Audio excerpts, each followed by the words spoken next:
dieron sus almas para enfrentar la verdad, aunque fue una mentira total. Destruyeron barcos sin piedad. Las calles sangrientas de 1982, los barrios vacíos de tanta crueldad y tanta represión.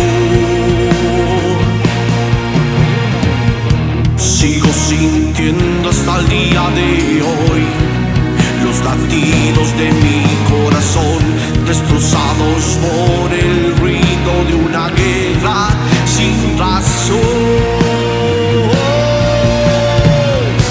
Ha sido como un volcán que arrasó tantas vidas inocentes, hombres que salieron a pelear sin tener capacidad suficiente.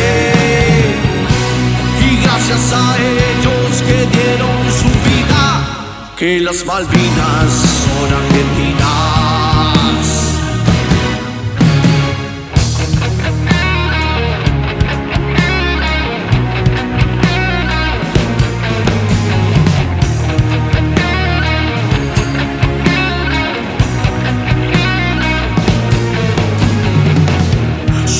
Se hicieron hielo soportando la soledad, y sus manos tan frías en trincheras heladas.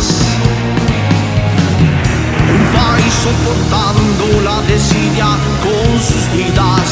Ahí en esa isla, en la mentira de la hermandad, por esta guerra sin final.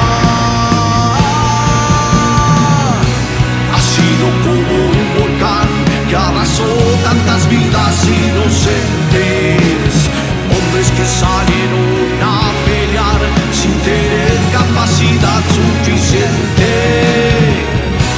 Y gracias a ellos que dieron su vida, que las Malvinas son argentinas.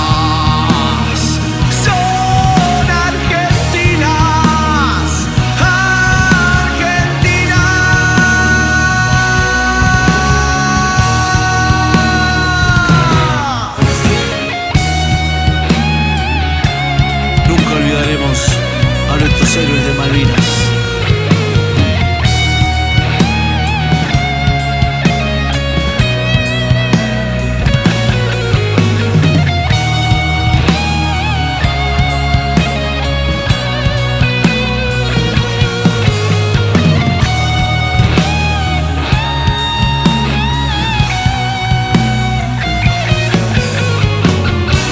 Ha sido como un volcán que arrasó tantas vidas inocentes, hombres que salieron a pelear sin tener capacidad suficiente. Y gracias a ellos que dieron su vida, que las Malvinas son argentinas.